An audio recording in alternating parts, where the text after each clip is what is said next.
Bharatiya Janata party जो है दुनिया की सबसे बड़ी पार्टी है, कैडर बेस्ड पार्टी है और हमेशा भारतीय जनता पार्टी का जो आइन है वो ये जमहूरियत को प्रमोट करता है। ऑल्दो ये election commission of India autonomous body है, वो इलेक्शन कंडक्ट करता है। यहाँ 2 सीटें बडगाम और नगरोटा में ये सीट खाली हुई, वहाँ डेथ हो गई थी और यहाँ स्टेट के चीफ मिनिस्टर साहब को 2 जगह से लड़े थे तो उन्होंने इसको खाली छोड़ा। तो अब नोटिफिकेशन आया है तो ऑब्वियसली एक पॉलिटिकल पार्टी के नाते इलेक्शन में जाना होता है। अब ये डिसीजन जो है ये भारतीय जनता पार्टी का जो पार्लियामेंट्री बोर्ड है वही लेता है। सर, राज्यसभा का इलेक्शन होने वाला है, क्या उम्मीद कर सकते हैं कि इस बार कश्मीर रीजन को भी मिल सकता है? सर देखिए, मुझे लगता है कि लोग जो एमएलए हजरात हैं, एमएलए वोट डालते हैं राज्यसभा में, तो मुझे लगता है कि पार्टी पॉलिटिक्स से बढ़कर वो देश के हित में कैंडिडेट्स को वोट देंगे। भारतीय जनता पार्टी जम्मू कश्मीर के मामले में इतना वो नहीं सोचते हैं। हम ये सोचते हैं कि यहाँ अमन आ जाए, पीस आ जाए, जमहूरियत हो जाए, सभी इंस्टीट्यूशंस जो हैं 3 टायर से लेकर लोकसभा से लेकर सभी इदारे इंस्टीट्यूशन अमन, लोग बिजनेस में जाएं, बच्चे स्कूलों में जाएं, ये हमारा पीस प्रायोरिटी रहता है। हम यहाँ पॉलिटिकल नर्सरिंग नहीं करते हैं जम्मू कश्मीर में। ऑल्दो एक पॉलिटिकल पार्टी के नाते हमें इन चीजों में पार्टिसिपेट करना पड़ता है। नेशनल कॉन्फ्रेंस ये कह रही है कि हम काम करना चाहते हैं मगर बीजेपी हमें काम करने नहीं दे रही, जिससे यहाँ के लोगों को मुश्किल का सामना करना। देखिए, ये वो सरासर झूठ बोलते हैं। ये तब बातें का मतलब बनता था जब लोगों को मालूम नहीं होता था। कश्मीर में कुछ कहा, जम्मू में कुछ कहा, दिल्ली में कुछ कहा।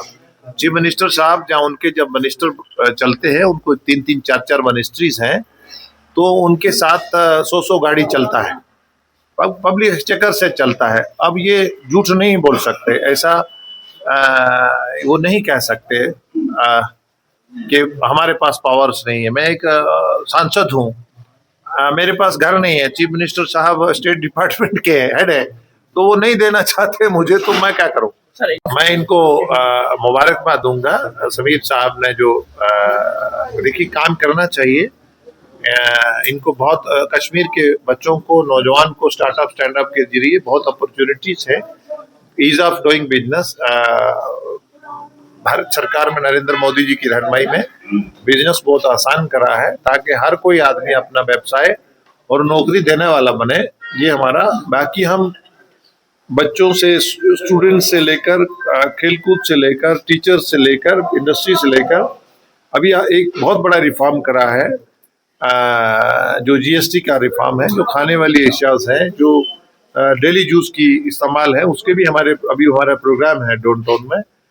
तो हम देश के नागरिक के हित में काम करते रहते हैं। हम कश्मीर के हर तबके के, हर सेगमेंट के, हर उसके लिए अच्छा सोचते रहते हैं। Thank you sir.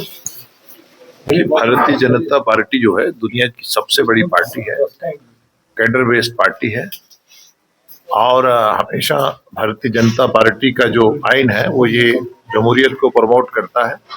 ऑल्दो ये election commission of India autonomous body है, वो इलेक्शन कंडक्ट करता है।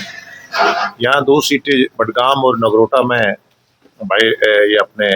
ये सीट खाली हुई, वहाँ डेथ हो गई थी और यहाँ स्टेट के चीफ मिनिस्टर साहब को 2 जगह से लड़े थे तो उन्होंने इसको खाली छोड़ा। तो अब नोटिफिकेशन आया है तो ऑब्वियसली एक पॉलिटिकल पार्टी के नाते इलेक्शन में जाना होता है।